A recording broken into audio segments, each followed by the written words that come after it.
Canales Comunitarios Regionales del Ecuador Asociados, SECREA, presenta Realidad Nacional. Amigos, qué gusto estar con ustedes como todas las semanas durante los últimos años en el espacio de SECREA, de los canales comunitarios y regionales del Ecuador Asociados, que con la fuerza de 46 canales de televisión difunden este programa durante toda la semana en beneficio de que estén informados en varios temas. En esta época electoral, como gremio hemos tomado el criterio de dejar que los canales de televisión, las radios y los periódicos informen de la parte electoral, y nosotros más bien nos hemos concentrado en temas que hasta cierto punto son más importantes en beneficio de la tranquilidad y la paz de la ciudadanía. Hoy nos acompaña el ingeniero Nicolás Vega, quien es presidente de la Asociación Ecuatoriana de Radiodifusión en Pichincha. Entre sus principales detalles de hoja de vida, ha sido gerente general de Gamavisión, de Canela TV, presidente de la Asociación Ecuatoriana de Canales de Televisión, integrante de varias comisiones de la Asociación Internacional de Radio y Televisión, canciller de la Universidad Metropolitana y actualmente, a más de la presidencia de AER Pichincha, es gerente de ABNA. Qué gusto, Nicolás, que nos acompañes en SECREA. Roberto, un placer y a las órdenes. Muchísimas gracias, mi querido Nicolás. En el tema de la radiodifusión, lo conocemos años atrás. ¿Cómo se encuentra la radiodifusión específicamente en Pichincha, que es lo que lideras tú al momento? Bueno, yo diría que la radiodifusión en la provincia es muy similar a la de todo el Ecuador. De acuerdo. La industria de la comunicación en general, como la conocíamos, ha cambiado mucho, Roberto. Sobre todo en el tema comercial. La competencia es mucho mayor. Hoy tenemos la facilidad de poder hacer radiodifusión online, por ejemplo. La parte comercial ha disminuido sustancialmente, eso le crea problemas financieros a las emisoras. Pero lo más importante, diría yo, que lo que no se ha perdido es esa gran capacidad de las emisoras de radio de defender el bien común, esa gran capacidad de hacer un clic con la ciudadanía y hablar siempre la verdad, defender la libertad de expresión, defender la democracia, etcétera. Yo creo que la radio por eso se ha mantenido viva tantos años. Principio fundamental de defensa de la libertad de expresión en beneficio de la ciudadanía que compartimos todos quienes estamos en medios de comunicación. Ahora, mencionabas tú hace unos segundos el tema de radios online. ¿Qué innovaciones tecnológicas se han visto en los últimos años, toda vez de que el Internet y toda su fuerza ha permitido la penetración total en la sociedad? Yo diría que existe incluso una competencia desleal. Para que entienda la ciudadanía, las radios como las conocemos necesitan de una concesión del Estado, es decir, necesitan un permiso especial de funcionamiento y para poder hacer uso del espectro radioeléctrico. Eso indudablemente, y tú lo sabes muy bien porque también has estado en AIR y hemos defendido juntos el tema de la libertad de expresión. Así es. Eso de alguna manera, dependiendo del tipo de gobierno que tengan los países, coarta a veces la libertad de expresión, porque al necesitar ese permiso hay mucha gente que tiene que echar un freno a ciertas cosas. La radio online no tiene eso. La radio online basta con tener el ancho de banda suficiente, los equipos técnicos para poder subir la señal y tú haces radio desde tu casa. Puedes hacer radio desde el celular. Y eso indudablemente que nosotros como defensores de la libertad de expresión tenemos que decir que es perfecto. Hoy tenemos reporteros ciudadanos en cualquier parte del mundo, cogen un teléfono y suben la señal. Pero hay que hacer algunas diferenciaciones. Por ejemplo, el tema de que ese tipo de noticias muchas veces no está contextualizada, no ha sido investigada lo suficiente. De acuerdo. Y eso a veces trae muchos problemas. La cultura de las redes sociales hoy es un problema porque hay que andar investigando cuál es la fuente, si es que en realidad están diciendo o no el tema. ¿Creíble o no creíble? Creíble o no creíble. Y además yo diría que se suma algo bastante nuevo, pero que tiene un auge impresionante, que es que es la inteligencia artificial. La inteligencia artificial sumado a las redes me parece que es un peligro inminente, porque estaba leyendo algo en Europa sobre lo que puede pasar en las candidaturas, por ejemplo, cuando hay elecciones, ahora que estamos en elecciones. Y tú puedes perfilar un candidato por inteligencia artificial y hacerle decir cosas que nunca dijo, por ejemplo. Y mientras tú tratas de explicar que eso no es verdad o que es una noticia falsa, ya corrió por toda la ciudadanía. Ya se fue. Entonces yo digo, creo que de alguna forma debemos ser conscientes de eso y emprender unas campañas de educación para que la ciudadanía pueda digerir de mejor forma y determinar qué es verídico y qué no. Sumado a estos procesos tecnológicos, de esta penetración del ámbito tecnológico en la radiodifusión y los medios de comunicación en general, sumado, decía, al tema que pasamos hace poco en el Ecuador del mundo y el mundo sobre la pandemia, ¿cómo está la situación económica actual de los medios de comunicación? Radio, televisión, prensa escrita, de una o de otra manera, viven de los anunciantes. ¿Cómo analizas tú el proceso actual, el momento actual de los medios de comunicación en el ámbito económico? Yo diría que es crítico. Es crítico porque los que hemos estado en medios tanto tiempo sabemos cuál ha sido cuál ha sido el volumen de ingresos de los medios a través de la publicidad. Y estamos viendo que la televisión normal, digamos, la televisión abierta, como se dice, la abierta, la tradicional, que la radio tradicional, etcétera, han bajado considerablemente ese market share publicitario, con crecimientos de medios innovadores, sobre todo el tema de Internet, que tiene algunas ventajas. Por ejemplo, cuando tú haces publicidad por Internet o en plataformas o cosas por el estilo, digitales, inmediatamente tú tienes cuáles han sido los likes, cuáles han sido los viewers que existen o las personas que miraron la publicidad, cosa que es un poco más difícil en los medios tradicionales. Y eso hace que los gerentes de mercadeo, las compañías, empiecen a abrir el abanico del presupuesto que manejan en el año a muchísimos más medios, haciendo que los ingresos de las radios, de la televisión abierta, etcétera, bajen año a año. Por lo tanto, los medios de comunicación en general han tenido que reinventarse y han tenido que ajustar sus presupuestos para no tener incluso problemas serios de liquidez. Importante lo que acabas de mencionar. La economía de los medios de comunicación pasó de la gran empresa a una economía de subsistencia, y pasó la radiodifusión a nivel nacional, la televisión en su gran mayoría de canales, a mantener de una economía empresarial a una economía microempresarial que ahora te mantiene y te permite sostener con las justas a fin de mes.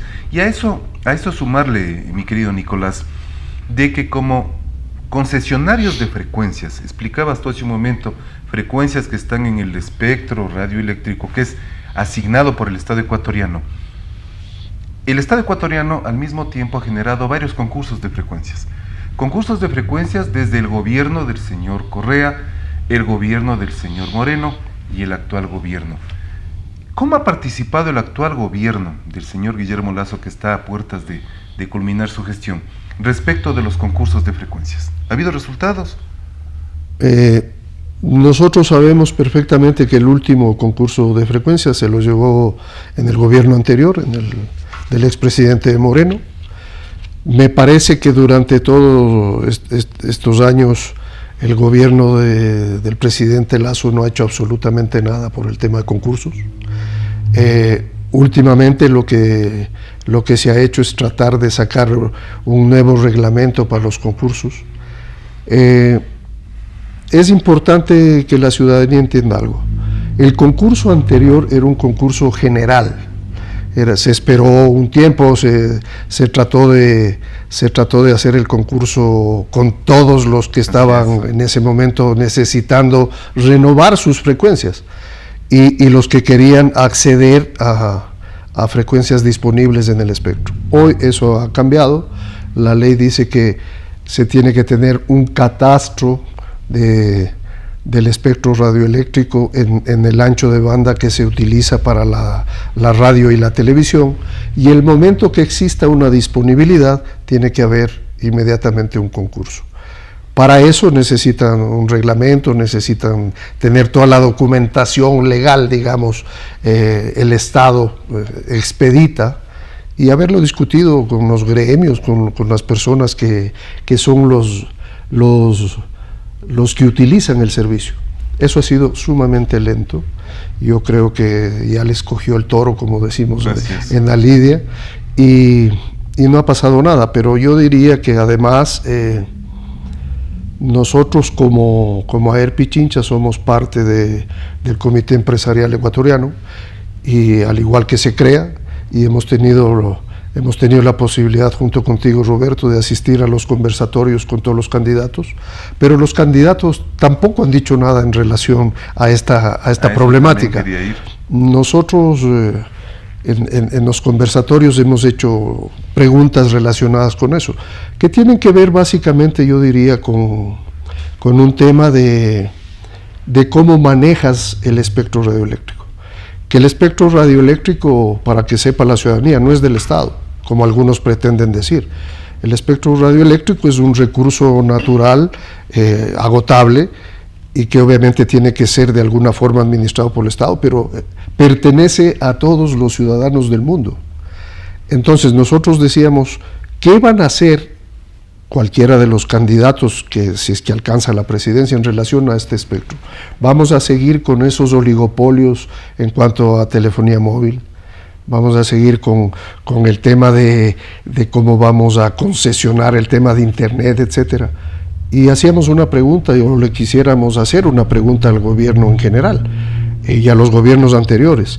La ley dice que tienes que tener un porcentaje destinado de lo que pagan la telefonía móvil, destinado al crecimiento del servicio digital. Se ha recaudado todo ese dinero, quisiéramos saber en dónde se ha invertido, porque seguimos viendo que la cobertura a nivel nacional sigue siendo sumamente precaria, y lo pudimos palpar, pero con creces en la pandemia, cuando incluso los estudiantes tenían que subirse a los árboles, claro, para tratar de tener, etcétera.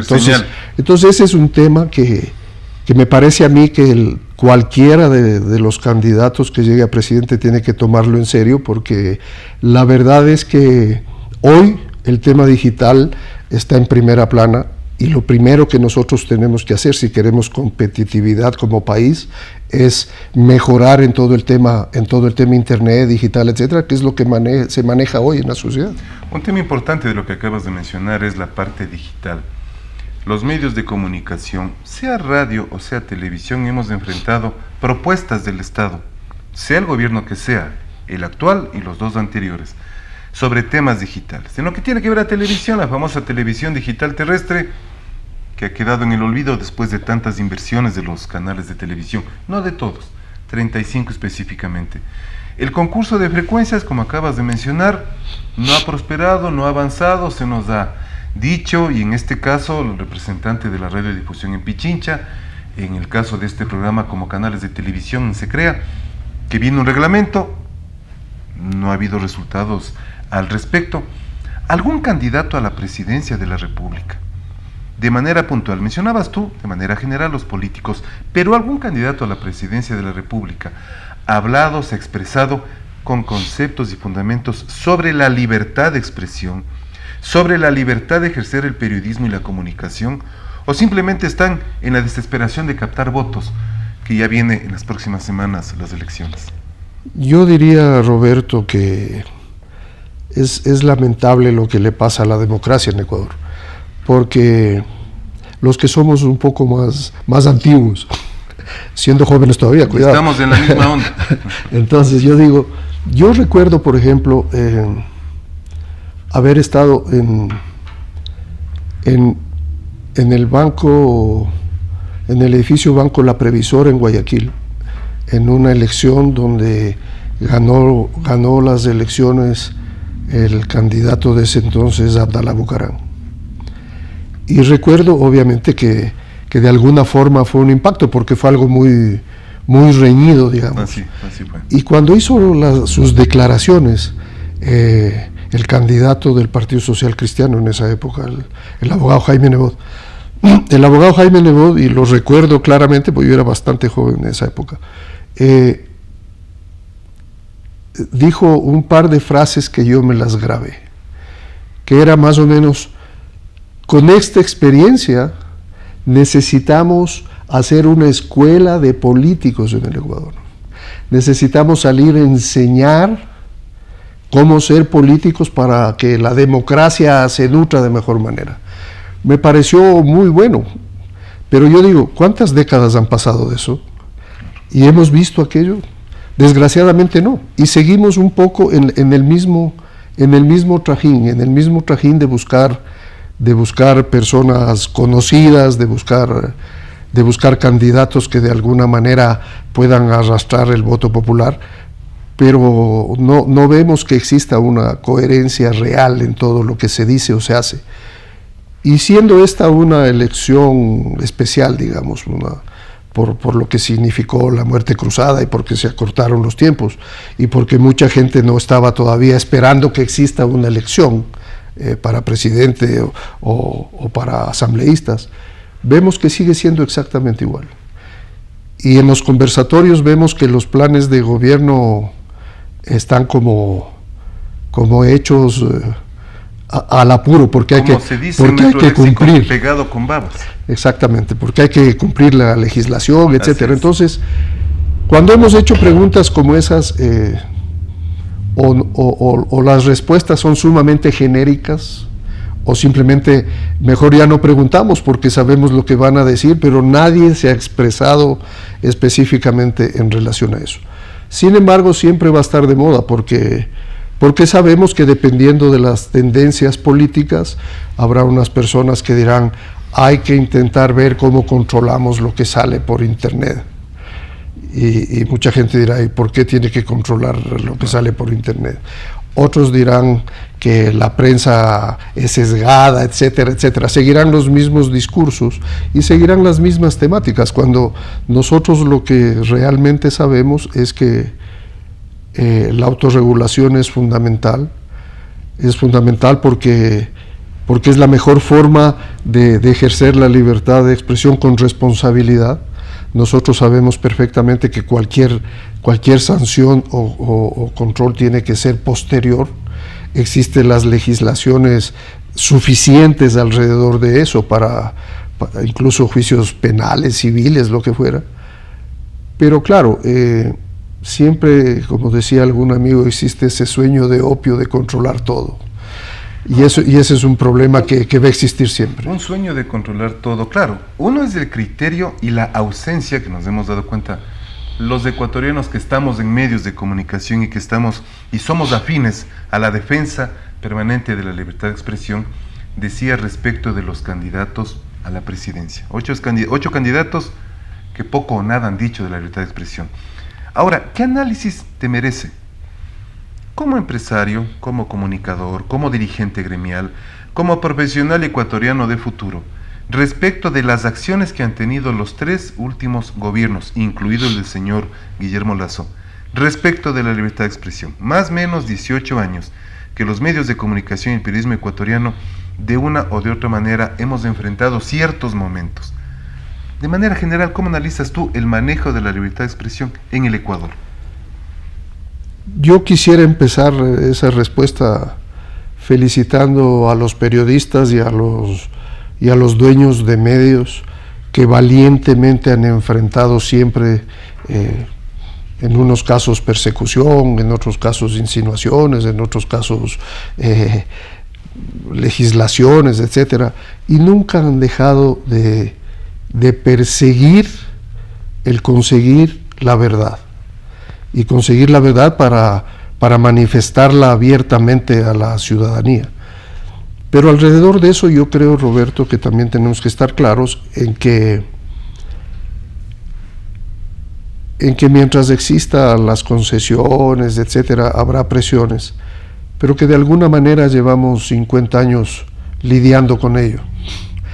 En estos últimos 3 gobiernos o en gobiernos muy anteriores, en dictaduras militares, en todo lo que te puedes imaginar. Pero creo que ahí hay que analizar que también existe un cambio, que la ciudadanía tiene que tenerlo claro. ¿Y sabes cuál es ese cambio? Es precisamente el tema tecnológico digital, que ha hecho que en unos casos digan, muy bien, vamos a seguir controlando a estos medios que para nosotros no son medios entre comillas, dicen ellos, y ponen un montón de epítetos que no vale repetirlos. Okay. Pero, al mismo tiempo, se dieron cuenta que pueden influenciar a la ciudadanía por medio de las redes sociales, por medio de las plataformas digitales, etcétera, y tienen ejércitos completos de asalariados, que la gente los conoce como troles, que escriben permanentemente y sacan videos y sacan audios y lo que sea alrededor de cosas que ellos quieren posesionar en la ciudadanía. Y generalmente también utilizan esos mismos instrumentos y herramientas para desprestigiar a los medios serios. Entonces yo digo, es fundamental que la ciudadanía sepa que no es lo mismo abrir un teléfono y leer una noticia que escuchar a uno de sus periodistas a quien le tiene confianza dentro de un medio que ha demostrado a nivel del tiempo esa seriedad para poder contrastar. Yo cuando gerenciaba canales de televisión, nosotros hacíamos estudios y teníamos muy claro que a veces la audiencia, es decir, el rating, el número de personas que te ven, no está necesariamente relacionado con el prestigio y la credibilidad que tiene el medio o el programa. Había gente, por ejemplo, en esas entrevistas decía, yo normalmente veo este programa porque me parece noticioso, me refiero, porque me parece ameno, ágil, tal. Pero si es que pasa algo serio, hay un terremoto, hay un golpe de estado, lo que sea, veo este otro, porque ese sí me va a decir la verdad. Sí. Entonces yo creo que eso la ciudadanía tiene que tenerlo claro, y está bien, yo me puedo enterar de, no sé, vamos a hablar de temas que no sean de aquí para que no haya problema. Yo me puedo enterar de que Nicolás Petro fue arrestado y dice que declaró tales y tales cosas en redes sociales, pero seguramente si quiero saber la verdad tendré que ir a Caracol, a CNN, alguno de esos, para poder decir, ok, sí ha sido arrestado, pero no es verdad que ha dicho esto, lo que ha dicho es esto otra cosa. Las redes sociales de información, claro, acabas de mencionar, hay que tomarlo en el mejor de los sentidos. Finalmente, mi querido Nicolás, los medios de comunicación somos quienes, radio, televisión, prensa escrita, quienes de una u otra manera promocionamos a los candidatos a elección popular en base a acuerdos previos, formales y transparentes, todos con el Consejo Nacional Electoral. El Consejo Nacional Electoral, lo hemos repetido en cantidad de ocasiones, desde el año 2017 no ha cumplido en su totalidad con las deudas pendientes con la radio y la televisión ecuatoriana. Sigue debiendo cantidades económicas a una buena cantidad de medios de comunicación, básicamente los pequeños. ¿Qué ha hecho Aer Pichincha? Y claro, conozco del detalle porque hemos estado juntos en esta batalla, mi querido Nicolás, pero como Aer Pichincha, ¿cómo se está enfrentando el proceso? Bueno, nosotros pedimos audiencia en el CNE, logramos tener la reunión. La información clara es que el presupuesto de las elecciones de este año, es decir, las seccionales que fueron en febrero, fue asignado al CNE y eso se está pagando. En cambio, aquello que dejó de pagarse en algunos casos desde el año 17, así es, corresponde a un tema diferente. A un tema diferente porque de lo que hemos logrado investigar, el Ministerio de Finanzas de ese entonces asignó el dinero que debían pagar obligatoriamente por la publicidad de los candidatos que ya se emitió. Y desgraciadamente el CNE, al parecer, destinó esos dineros para pagar otras obligaciones. Con lo cual el Ministerio de Finanzas ha dicho, yo ya le di, vea de dónde pague, cómo paga, y estamos en lo mismo. Nosotros seguimos insistiendo en que la presidenta del CNE, Diana Atamaín, nos reciba. Vamos a esperar que acabe el 20 de agosto, por lo menos la primera vuelta, para ver si tiene algo de tiempo, porque sí, efectivamente, y algo de dinero. Entendemos que por el momento estará muy ocupada en las fases, y es entendible, pero es un tema que no nos hemos olvidado y que ustedes desde hace tiempo lo han dicho, y yo lo repito hoy. Existen deudas que aún el CNE no ha sido capaz de honrar, pero sin embargo ya han hecho como 4 elecciones adicionales. Entonces, como decimos aquí en Quito a veces, es fácil trabajar con dinero ajeno. Es fácil trabajar con dinero ajeno, y también entender que la radio y la televisión siempre tienen el compromiso de trabajar de manera seria y utilizar justamente estos espacios para informar. Y claro, gestionar como nos toca gestionar, y esperemos que este cumplimiento del CNE, que de 2017 no se cumple, algún día llegue a culminarse. Queremos agradecer a Nicolás Vega, quien es presidente de la Asociación Ecuatoriana de Radio y Difusión Pichincha, AER Pichincha, por haber estado aquí en un espacio de un gremio que es totalmente hermano de AER Pichincha, y que estamos siempre unidos en buscar la misión de la libertad de expresión y la defensa de los medios de comunicación. Muchísimas gracias, Nicolás, y con ustedes, amigos, hasta la próxima semana.